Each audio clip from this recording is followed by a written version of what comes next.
खबरों में आगे बढ़ते हैं। मुख्यमंत्री पुष्कर सिंह धामी ने नैनीताल में 121 करोड़ 52,86,000 रुपए की लागत से 13 विकास कार्यों का लोकार्पण और शिलान्यास किया है, जहां इस अवसर पर विधायक सरिता आर्य, कुमायूं आयुक्त दीपक रावत और जिला अधिकारी ललित मोहन रायल सहित तमाम लोगों ने पुष्प गुच्छ देकर उनका स्वागत किया है।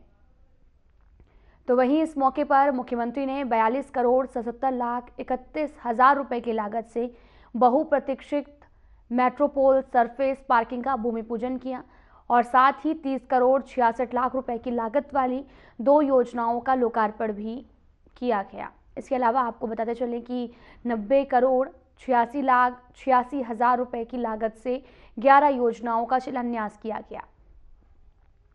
इस दौरान लोकार्पित योजनाओं में 29 करोड़ 16 लाख रुपए की लागत से सूखाताल झील को रिचार्जिंग जोन और टूरिस्ट डेस्टिनेशन पॉइंट के रूप में विकसित किया गया है।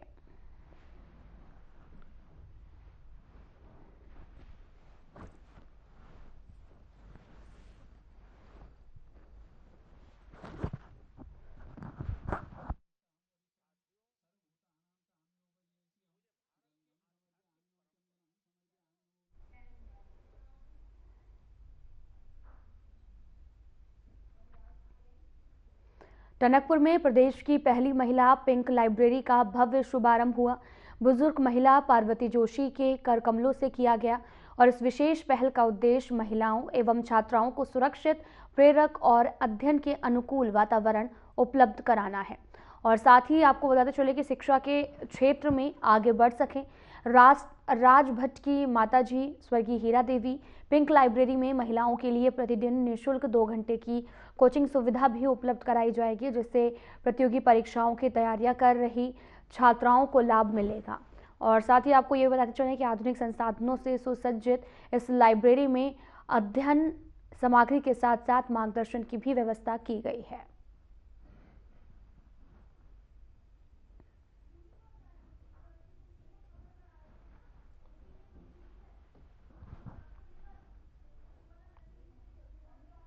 विकासनगर में जिला कांग्रेस कमेटी के अध्यक्ष संजय किशोर के नेतृत्व में बांग्लादेश में हिंदुओं के खिलाफ हो रहे निर्मम अत्याचारों और हत्याओं के विरोध में पहाड़ी गली चौक पर बांग्लादेश सरकार का पुतला दहन किया गया। तो वहीं इस मौके पर संजय किशोर ने कहा कि बांग्लादेश के अंदर हिंदुओं पर लगातार अत्याचार हो रहे हैं और उनकी निर्मम हत्या भी की जा रही है, जिससे बांग्लादेश सरकार पूरी तरीके से इन अत्याचारों को रोकने में नाकाम दिख रही है।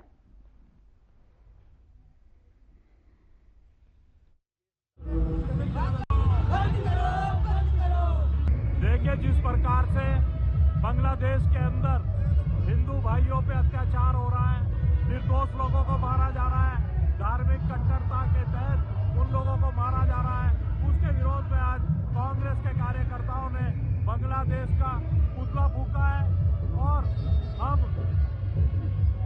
केंद्र सरकार से मांग करते हैं कि हिंदुओं की जो अत्याचार हो रहा है उस पर तुरंत संज्ञान लेके बांग्लादेश को चेतावनी देने का काम करे। वो जल्द से जल्द उन अत्याचारों को और निर्दोष हिंदुओं को जो कत्लेआम किया जा रहा है उस पर रोक लगाने का काम करे। बंद करो, बंद करो, बंद करो, बंद करो, बंद करो, बांग्लादेश मुर्दाबाद, मुर्दाबाद, मुर्दाबाद।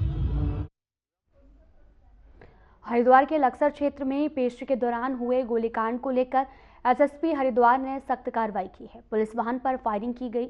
इस सनसनीखेज घटना में लापरवाही सामने आ रही है, जहां पर एक सब इंस्पेक्टर समेत 2 कांस्टेबल को निलंबित कर दिया गया है। और साथ ही आपको बताते चलें कि घटना 24 दिसंबर को उस समय हुई जब न्यायालय में पेशी के दौरान हथियारबंद बदमाशों ने गोलीबारी की है, जिसमें मुजरिम विनीत त्यागी घायल हो गया है। पुलिस ने त्वरित कार्रवाई करते हुए 24 घंटे के भीतर दोनों आरोपियों को गिरफ्तार कर लिया गया है।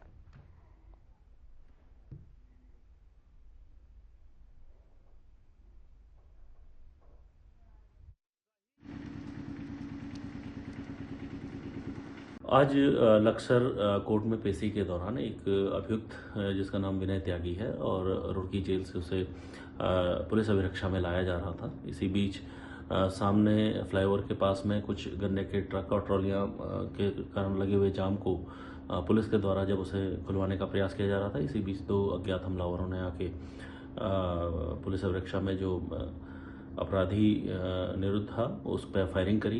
इसका नाम विनय त्यागी है।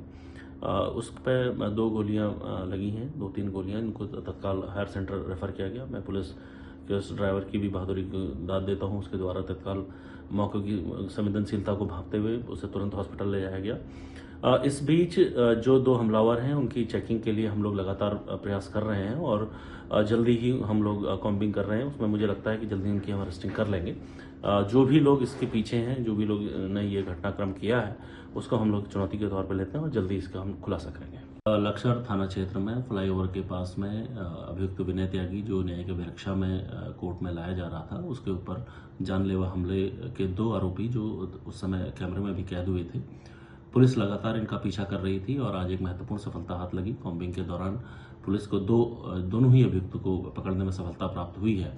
प्रथम दृष्टया दोनों ही अभियुक्तों ने इस घटना को करना स्वीकार किया है। इसमें एक का नाम सनी यादव उर्फ सेरा है, दूसरा अजय पुत्र कुंवरपाल है। दोनों ही काशीपुर क्षेत्र के रहने वाले हैं और इनका पूर्व आपराधिक इतिहास भी हमारे संज्ञान में आया है।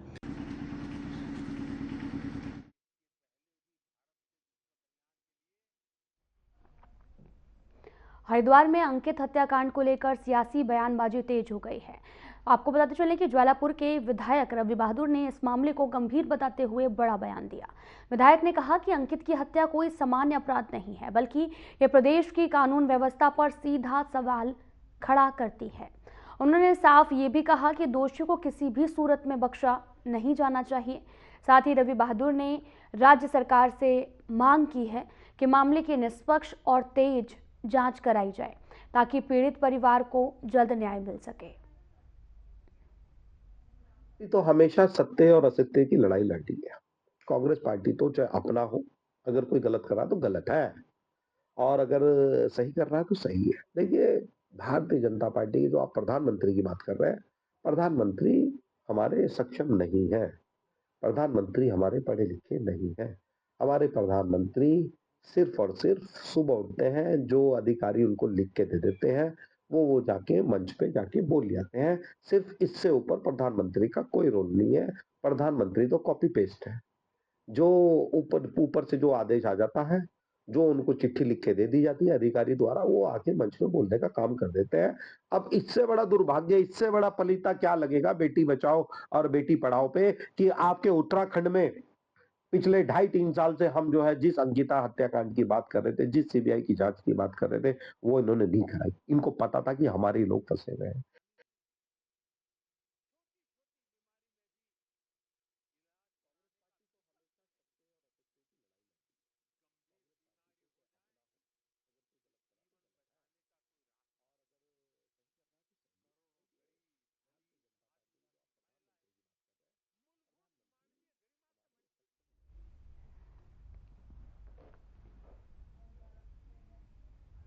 पटरी व्यापारियों का धरना प्रदर्शन 5वें दिन भी जारी रहा। धरने के दौरान एक महिला की तबीयत अचानक से खराब हो गई, वह बेहोश हो गई। उसे 108 एम्बुलेंस से सिविल अस्पताल ले जाया गया, जहां से डॉक्टरों ने उसकी हालत गंभीर होने पर देहरादून रेफर कर दिया है। महिला की हालत अभी भी नाजुक बनी हुई है और साथ ही पटरी व्यापारियों का ये भी कहना है कि वे अपनी मांगे पूरी होने तक धरना जारी रखेंगे। और इस दौरान आपको बताते चलें कि उत्तराखंड क्रांति दल, कांग्रेस पार्टी और साथ ही कई सामाजिक संगठनों का समर्थन मिल रहा है। प्रदर्शन को खत्म कराने के लिए भारी पुलिस बल धरना स्थल पर पहुंचा और लेकिन व्यापारी अपनी जगह से नहीं हटे। धरना स्थल पर अब तक कोई भी जिम्मेदार अधिकारी बातचीत करने नहीं पहुंचा है। आपको बताते चले कि जिससे व्यापारियों में काफ़ी ज़्यादा नाराज़गी देखने को मिल रही है।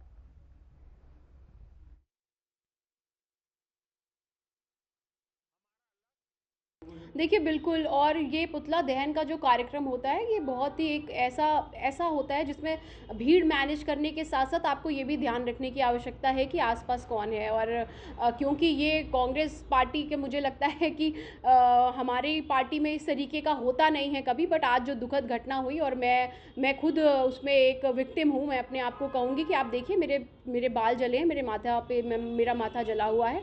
तो सावधानी बरतने की आवश्यकता होती है, भीड़ को मैनेज करने की आवश्यकता होती है। पुतला उठाकर एक तरफ भागने से, एक तरफ लेके जाने से मुझे लगता है लोगों को नुकसान पहुंच सकता है। इसलिए चाहे कोई भी पार्टी जो है पुतला दहन करे, इस तरीके की घटनाएं नहीं होनी चाहिए और बहुत ही ज़्यादा प्रिकॉशन ले करके करना चाहिए। और मतलब आज की जो घटना हुई है वो बहुत दुखद है और क्योंकि कुछ भी हो सकता था। तो मैं तो भगवान का शुक्र मना रही हूँ कि मुझे ज़्यादा मतलब लगी, उतनी नहीं लगी कि मैं आपके सामने आज बैठ नहीं पा रही हूँ, मैं बैठी हुई हूँ।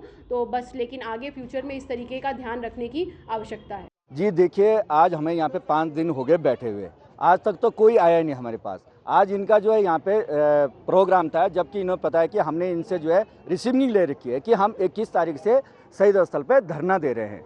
ये कहते हैं हम उस चिट्ठी को मानते नहीं है, जबकि हमारे पास चिट्ठी है, हमने इसे रिसीविंग ले रखी है कि ये प्रोग्राम कैसे कर सकते हैं शहीद स्थल पे जब हमने रिसीविंग ले रखी है। फिर ये लोग कह रहे हैं कि नहीं हम नहीं मानते इस चीज़ को, फिर ये कह रहे हैं हम गिरफ्तार करेंगे। ठीक है, हमें गिरफ्तार कर लो, हम जाने के लिए तैयार हैं। आप जितनी फोर्स क्यों मंगा रहे हैं? आप 2 पुलिस वालों को भेज दीजिए, 2 गाड़ी भेज दीजिए, जहां आप हमको ले जाना चाहते हैं हम जाने के लिए तैयार हैं। हमारी जो है 3-4 मांगे हैं, ज़्यादा मांगे हमारी है नहीं। हमारी मांग पहली मांग ये है कि टीबीसी जो आपने गठित की है उसको तो आप पहले बहिष्कार करिए, उसको जो हटा दीजिए। नंबर 2, जो रोजगार आज आप मार रोड पे जो आपने बड़ी बड़ी वो लगा रखे, होल्डिंगें लगा रखे हैं, इतने बड़े बड़े स्टॉल लगा रखे हैं, क्या ये अतिक्रमण में नहीं आता है? अगर आपने वो लगा दिया था, इनको हटा दिया था, वो स्टॉल इन माँ बहनों को दे देते ना भाई, ये भी तो अपनी रोजी रोटी चला सकते थे। आप बाहर के लोगों को यहाँ रोजगार दे रहे और जो यहाँ के स्थानीय लोग हैं उनको आप रोजगार नहीं दे रहे हैं। देखिए, पटरी व्यवसाय का जो आंदोलन चल रहा है और जो पटरी व्यवसाय के साथ इन्होंने भेदभाव किया, जो वो कमेटी थी और कमेटी के साथ साथ जो है आपके एसडीएम मसूरी, जो कहाँ से उन्होंने सर्वे किया कि साहब 10,000 से ऊपर जिसकी इनकम होगी वो पटरी माल रोड में नहीं बैठ पाएगा और जिसकी 10,000 से नीचे होगी वो भी बैठ पाएगा। ये कौन सा क्राइटेरिया हुआ मेरे समझ में नहीं आया। पर चलो जो भी है, आपने एक सर्वे करा, 480 की लिस्ट निकाली, उसमें से आपने 87 या 90 उसमें आपने ये ट्रेडर्स को निकाला कि अब ऐसे ऐसी जगह बिठाती है जहाँ मेरे ख्याल सुबह शाम तक उनकी बोनी तक नहीं हो रही। और जो लोग स्ट्राइक पे बैठे हैं शहीद स्थल पे, उनमें से एक लड़की है, कोई संगीता सेमवाल है, वो कल बेहोश हो गई, आज सुबह उसको होश आया और पहले यहाँ इलाज हुआ मसूरी और उसको देहरादून रेफर कर दिया। मैं टेलीफोन से उनसे बातें कर रहा हूँ।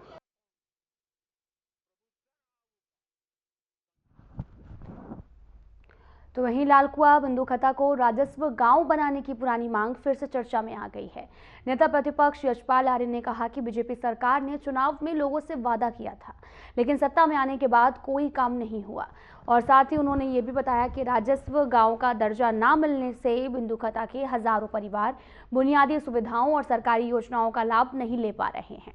और साथ ही इसमें कई पूर्व सैनिकों के परिवार भी शामिल हैं।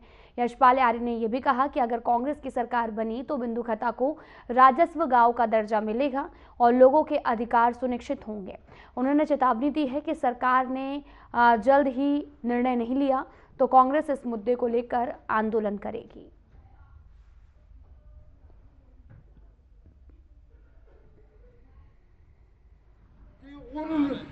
जो हमारा मूल अधिकार है, 2006 का जो वन अधिकार अधिनियम है, उसमें स्पष्ट करता है कि जो खत्ते हैं, जो जंगलों में रहने वाले लोग हैं, जो वन क्षेत्र में रहने वाले परिवार हैं, उनको मालिकाना हक, मूल अधिकार मिलना चाहिए, मालिकाना हक मिलना चाहिए। और उसी की वकालत हम भी कर रहे हैं। 2006 में तब तत्कालीन प्रधानमंत्री डॉक्टर मनमोहन सिंह के कार्यकाल में यह योजना लागू की गई और ये बंदूखता उसी श्रेणी में आता है। तो आज भी अगर सरकार की नीयत साफ नहीं है, सरकार ऐसे मामलों से कतराती है, लेकिन हमने कहा है कि गवर्नमेंट बनने के बाद निश्चित रूप से हम इस पर पहल भी करेंगे और इन्हें मालिकाना हक भी देंगे। हमारे जिला कांग्रेस कमेटी के नगर पालिका परिषद मसूरी और स्थानीय प्रशासन द्वारा 29 दिसंबर तक आयोजित होने वाले विंटर लाइन कार्निवाल को लेकर अब पूर्व पालिका अध्यक्ष और सभासदों के साथ ही स्थानीय लोगों ने भी सवाल उठाने खड़े कर दिए हैं। प्रचार प्रसार की कमी के कारण पर्यटकों के साथ ही आम लोगों को भी विंटर कार्निवाल की जानकारी नहीं मिल पा रही है। और साथ ही मसूरी देहरादून मार्ग पर भी कार्निवाल को लेकर बैनर पोस्टर नहीं लगाए गए हैं।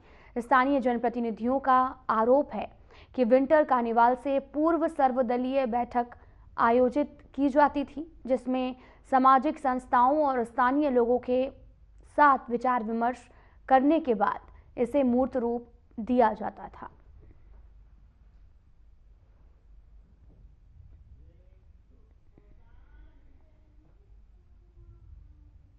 कार्निवल जो है, जो अब हो रहा है मसूरी में पिछले कुछ सालों से, मुझे सिर्फ खाना पूर्ति के नाम पर विंटर कार्निवल होता हुआ दिख रहा है। मैंने वो विंटर कार्निवल भी देखा है जब इसकी शुरुआत हुई थी और पालिका अध्यक्ष मनमोहन सिंह मल थे, और उस विंटर कार्निवल को करने के लिए दिल्ली, बम्बई, कलकत्ता ऐसे ऐसे मुख्य स्थलों पर प्रेस कॉन्फ्रेंस की गई और टूरिस्टों को आकर्षित करने के लिए कम से कम 3 महीने पहले से इसका प्रचार प्रसार हुआ।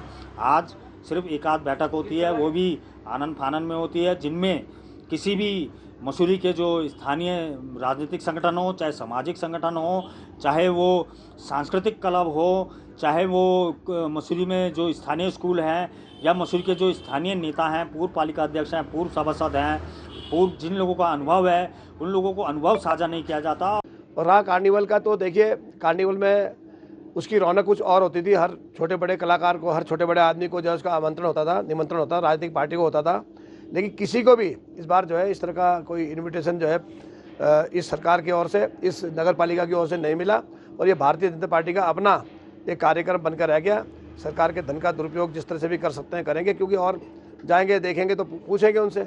तो यही मैं कहूँगा कि इनको जो है कोई मतलब जो है टूरिस्ट से नहीं है, और ये सिर्फ अपने मस्ती में मस्त है। और मैं जो हमारी पालिका की अध्यक्षता है उनसे भी यही अनुरोध करूंगा कि जो गलतियां ये आज हो रही हैं इनको भविष्य में सुधारें, और मसूरी शहर की प्रगति के लिए, ताकि यहाँ टूरिस्ट जो है यहाँ पर आकर्षित हो और मसूरी में लोगों का रोजगार व्यवसाय बढ़े। देखिए, जब भी हमारे टाइम पे कार्निवल का कार्यक्रम होता था तो जितने भी पूर्व के मेंबर हो गए, पूर्व अध्यक्ष हो गए, शहर के जो है सीनियर सिटीजन हैं, कई गणमान्य व्यक्ति जो होते थे अलग अलग संस्थाओं के, सबको निमंत्रण कार्ड दिया जाता था। पर इस बार पहली बार हमने ये देखा इस बोर्ड में कि किसी भी पूर्व के मेंबर को या अध्यक्ष हो, किसी को कोई निमंत्रण पत्र नहीं दिया जा रहा है।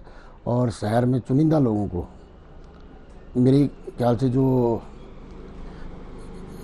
इस समय 2-4 व्यक्ति हैं जिनको इन्होंने निमंत्रण दिया होगा। कार्निवल का जो उद्देश्य था कि 2013 में दुनिया की सबसे बड़ी आपदा उत्तराखंड में आई थी, जिससे कि इस पूरे जो हानियाँ हुई, जनहानि हुई, प्रॉपर्टियाँ क्षतिग्रस्त हो गई, पर्यटक पूरा उत्तराखंड में नहीं आया।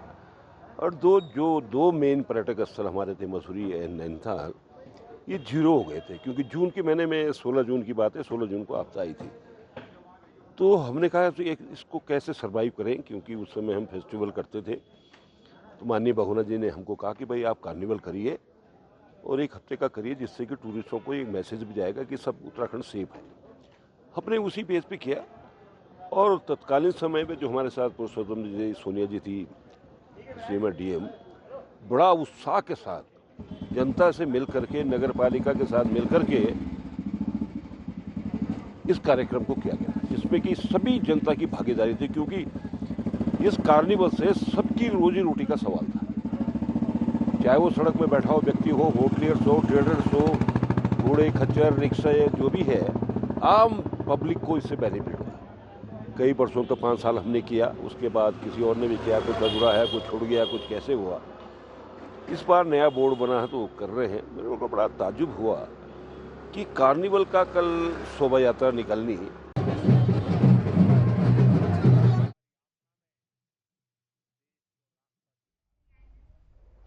मसूरी में क्रिसमस का पर्व धूमधाम के साथ मनाया गया। इस दौरान सभी गिरजाघरों को सजाया भी गया। प्रभु यीशु मसीह के जीवन पर नाट्य मंचन भी किया गया। क्रिसमस का पर्व ईसाई समुदाय के लोगों के लिए महत्वपूर्ण पर्व माना जाता है। पूरे साल भर इंतजार करने के बाद क्रिसमस के पर्व पर कई प्रकार के पकवान बनाए जाते हैं। वहीं प्रभु यीशु मसीह के जीवन के बारे में विस्तृत रूप से जानकारी दी जाती है।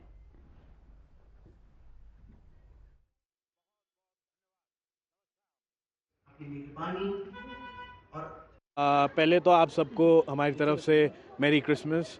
और इस त्यौहार को ना कि सिर्फ एक क्रिश्चियन कम्युनिटी सेलिब्रेट करती है, बट हमारे देश की एक बहुत सुंदर चीज़ है, कह लीजिए एक बहुत अच्छा व्यवहार सबका रहता है एक दूसरे के लिए। प्रभु जी ने जो हमारे बीच आकर, प्रभु जी जो हमें अपना जीवन दिया, प्रभु उसको देखते हुए हम सब यहाँ एकत्रित होते हैं। 25 दिसंबर के दिन प्रभु जी के जन्म दिवस को हम मनाते हैं।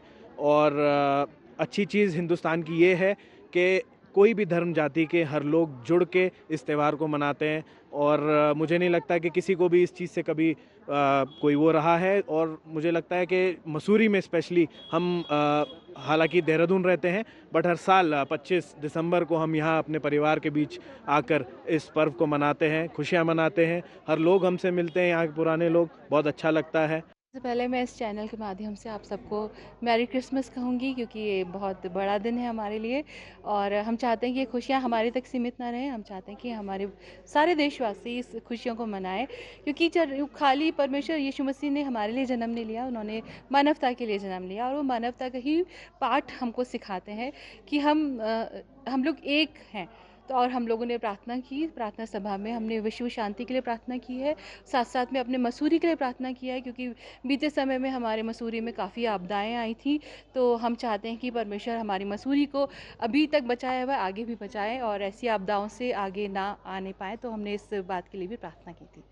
साथ में हमने अपने देश के लिए भी प्रार्थना की, ना केवल अपने देश के लिए बल्कि विश्व के देशों के लिए भी प्रार्थना की, क्योंकि इस वक्त काफ़ी त्रासदी, काफ़ी प्रॉब्लम्स में हमारा पूरा वर्ल्ड आया हुआ है। तो हमने ये भी प्रार्थना की है कि हमारा पूरा विश्व इन परेशानियों से बाहर निकले और एकता के सूत्र में, जैसे हम अभी तक पहले बीते समय में रहते आए हैं, तो आने वाले समय भी हम सारा विश्व, सारे संसार एकता के सूत्र में हम लोग बंधे। तो इसलिए भी हमने प्रार्थना की। आज का दिन क्रिसमस का दिन है और 25 तारीख, और ये हमारे प्रभु यीशु मसीह का जन्मदिन का दिन है।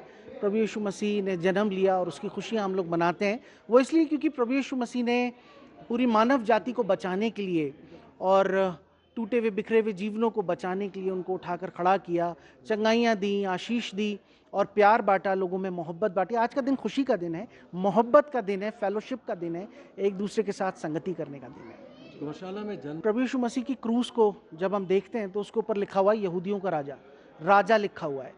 तो जब ये राजा की बात होती है तो राजा का राजमहल में जन्म होना लाजमी है, लेकिन राजा का जन्म गौशाले में हो रहा है का मतलब है ये प्रतीक है दीनता और नम्रता का, ये प्रतीक है हम्बलनेस का।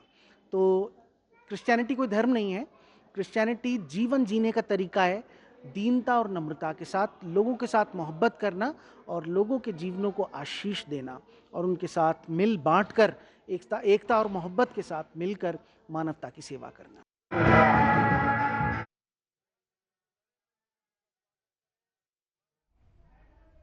फिलहाल यहाँ रुकते हैं एक छोटे से ब्रेक के लिए।